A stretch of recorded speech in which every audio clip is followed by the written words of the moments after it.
What's good, everyone? It's John Wosu coming at you with Bright Tomorrow and Think Diff LLC. You already know the drill. It's time to develop your skills and will to heal, pay the bills, and be fulfilled. So, what does all that mean? Well, first, when we talk about drill, we're talking about habits, right? I want you to finish this sentence. Stop, drop, and I'm sure you were thinking roll, even if you were too cool to say it. But the reality is that when we talk about drill, you know exactly what comes next because you've practiced, you've done it over and over again, and you're prepared for whatever situation comes ahead of you. So we need to make sure that we're focusing on the right habits so that whenever life hits us, we know how to respond in a helpful and healthy way.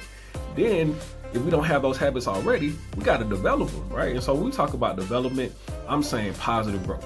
And so show up, grow up, glow up, and sew up.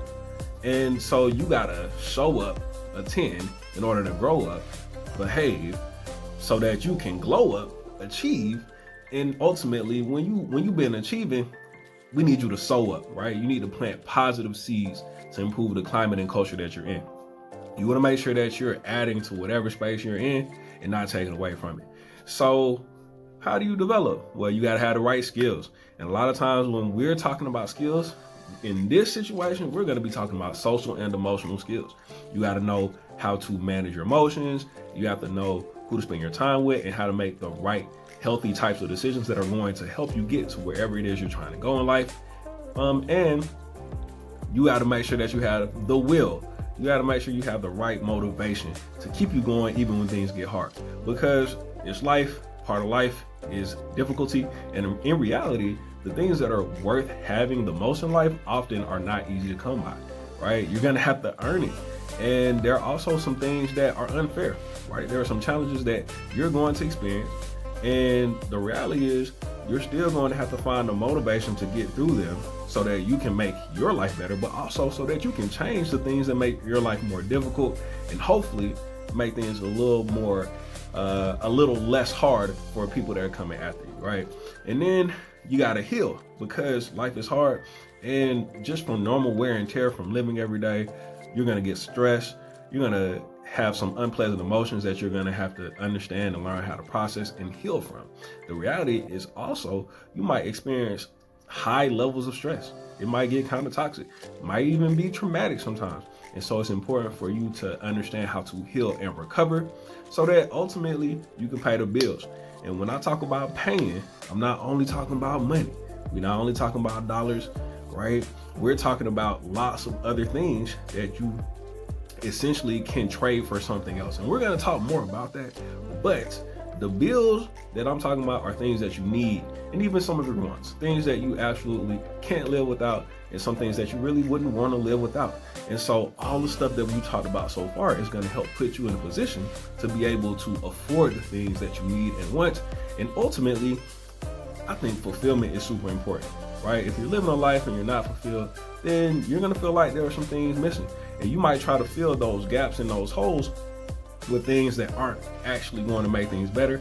And people do it all the time. So it's important for us to understand what it means to be fulfilled and what that's like so that we can create our lives and put all our effort towards becoming ourselves, a better version of ourselves that will allow us to create a life that will help us enjoy and find meaning in the things that we're doing. We're going to roll into the next part of today's lesson. All right, y'all. So I just want to welcome you to the Shop Right series. And we're going to break down exactly why we're calling it that. But I just want you to remember the term shop right, because that's what we about to do. All right. Look, imagine that you were in the grocery store in line and you're with your parent. Could be your mom, your dad, could be an aunt, could be another guardian, right? But y'all at the grocery store, it's been a long day. You had to go to school, you came home, you did a little bit of homework, maybe even went to practice, but for whatever reason, you just did not eat today. And your mom or your dad or your adult in your life asked you before you all stepped out the house to grab their wallet or their purse, and you weren't really paying attention. You had so many other things on your mind, maybe you were playing the game, maybe you were just playing Among Us or something, and you just kept it moving, right? So y'all are shopping, you still playing the game, and there's a lot of groceries that you all had to pick up. So it took you a little while. You finally get everything together, and you all start to get in line. All the lines are long, so you find the shortest long line there is. And then once you all finally get to the cashier, they ring all your stuff up, which takes a little bit of time because, again, y'all got a lot of groceries. And so finally, you get to the last item in the cart. The cashier rings it up, tells your parent the total, and then your parent asks you to pass them their wallet. I just want you to pause for a second and think about what thoughts may come up, what emotions you may experience, and even what types of bodily responses you might feel. For instance, for me, when I get annoyed, which may be something that I would feel if I was in that situation, maybe embarrassed because I was supposed to do something, but I didn't because I forgot, or maybe I wasn't paying attention. My earlobes get really warm, right? And so sometimes our body communicates with us and we don't even realize it, but that can give us insight into how we're feeling. So I just want you to think for a second, what types of things might you be experiencing in that moment? How would you feel, right? What types of thoughts will be coming up? And will there be any parts of your body that respond? Maybe you're sweating, maybe your stomach feels a little queasy, right? So that's kind of what we're going to be talking about today, is our social and emotional learning skills. And there are 5 areas that I just want to cover. And the first is self-management, because in that moment, it's important to think about how do we respond to unexpected setbacks. And even if we're feeling an unpleasant way, what types of skills can we do to help make sure that we remain calm so that we can make the best out of a rough situation? How do feelings and perceptions of others influence us individually? So that's social awareness. In that moment, the adult in our life probably is not going to be too happy with us. How is that then going to make us feel? What about the cashier, right? What types of expectations might the cashier have when they realize that, oh, they don't have any money right now? What about the other people waiting in line behind us? It's important to have that social awareness so that we can be aware about how our actions impact other people, but also how other people's actions impact us.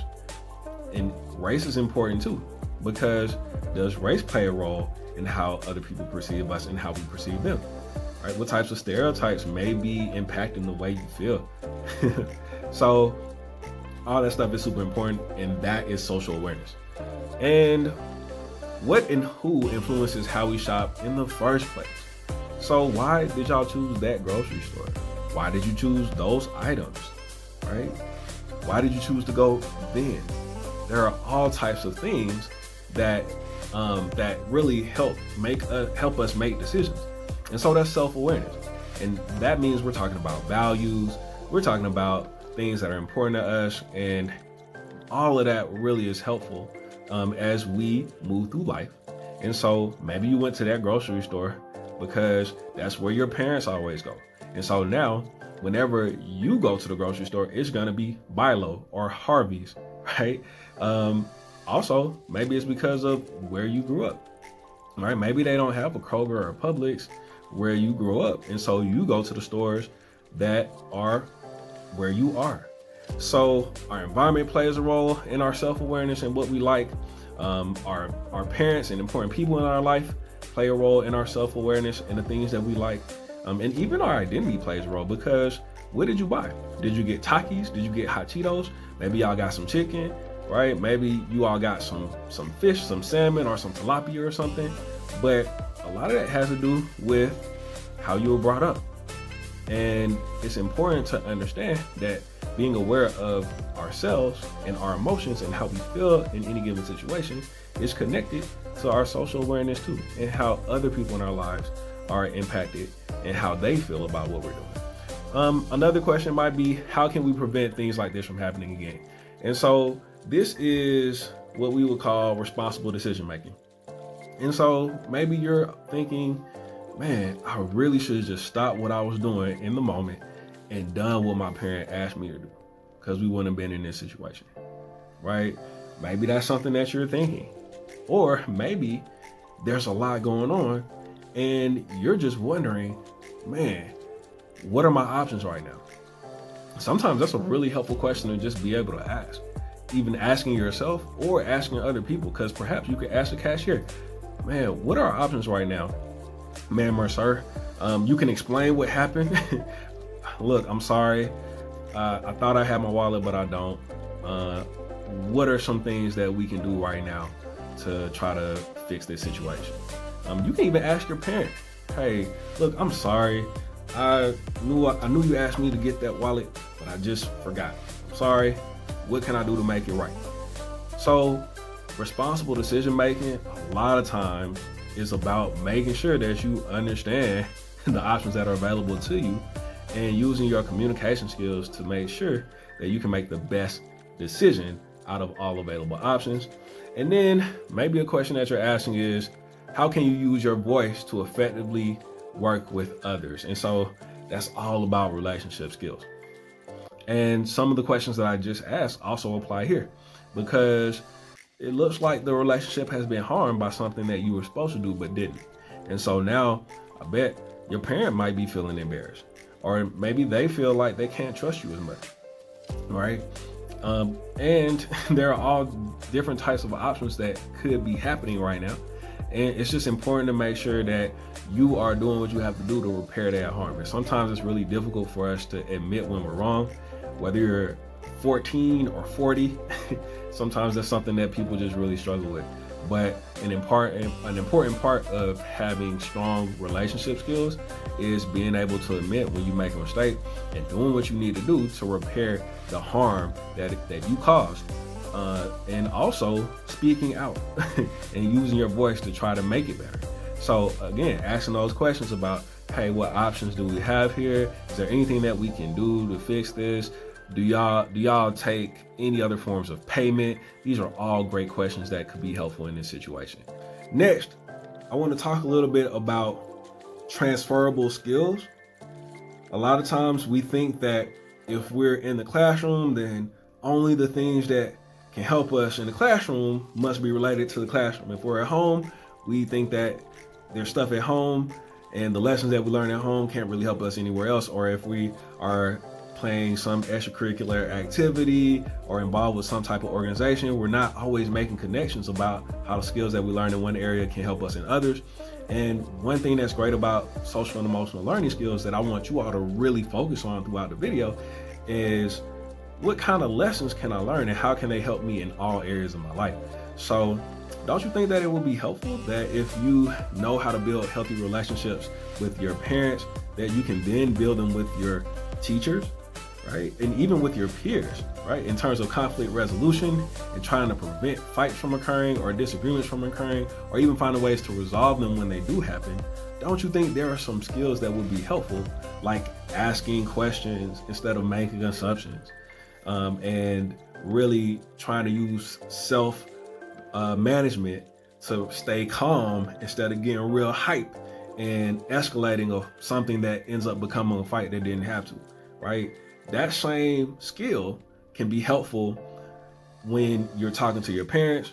It can be helpful when you're talking to your teachers and your peers. It also can be helpful if you're involved in a student organization or if you're playing sports, or if you're on social media and you see a post that you don't like. Being able to make sure that you can moderate your tone and stay calm and communicate in a way that's not going to pour fuel on a fire can be super helpful. And you can do that anywhere. So I want you all to also think about, how can I use these skills in different areas of my life? Because those lessons are super helpful. And again, if you can use it in situation A, there's a chance that there's something you can take from A that will help in situation B, C, D, and all the way to Z. All right. The last thing that I want to cover today is, why are we calling this Shop Right?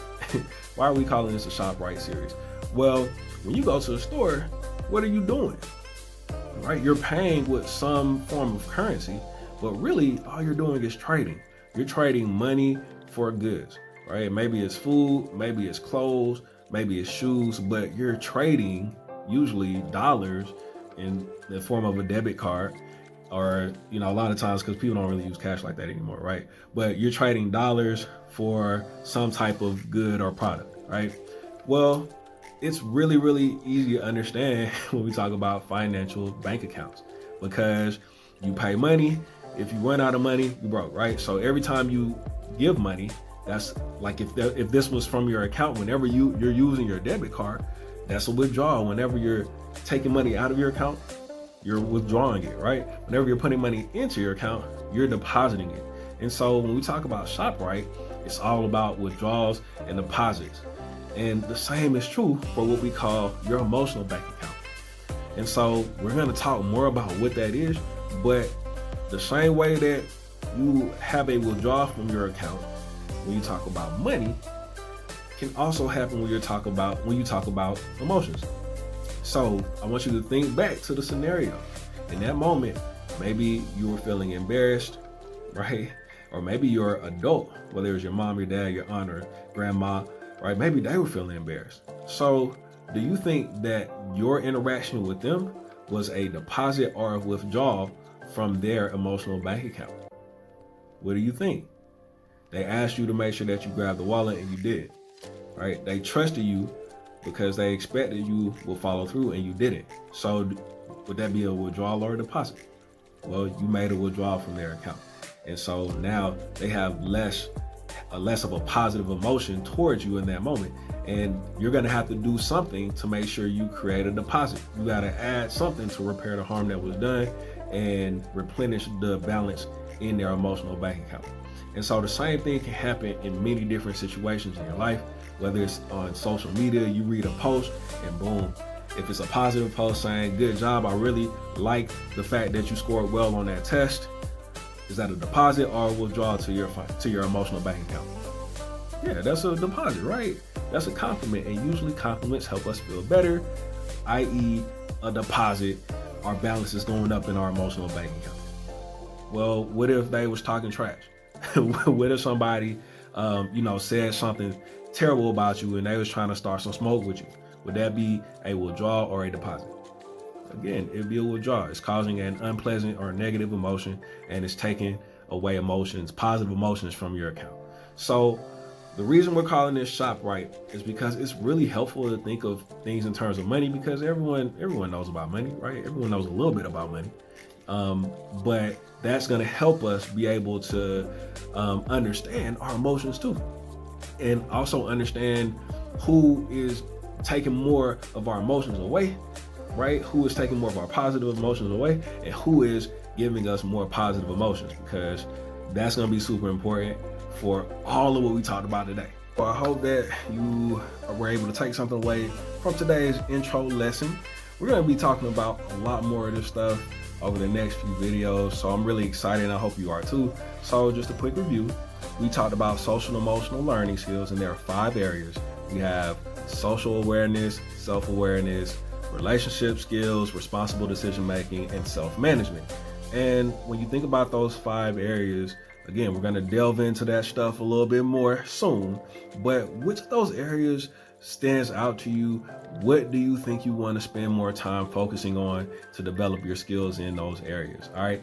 The next thing we talked about were transferable skills, because the lessons that you learn at home can be helpful at school and in other areas of your life. So again, I want you to think about, what are some things that I've learned at school that could be helpful at home that could be helpful at school, right? Or what are some things that I've learned in any area of my life that can be helpful in other areas of my life? So just think about that.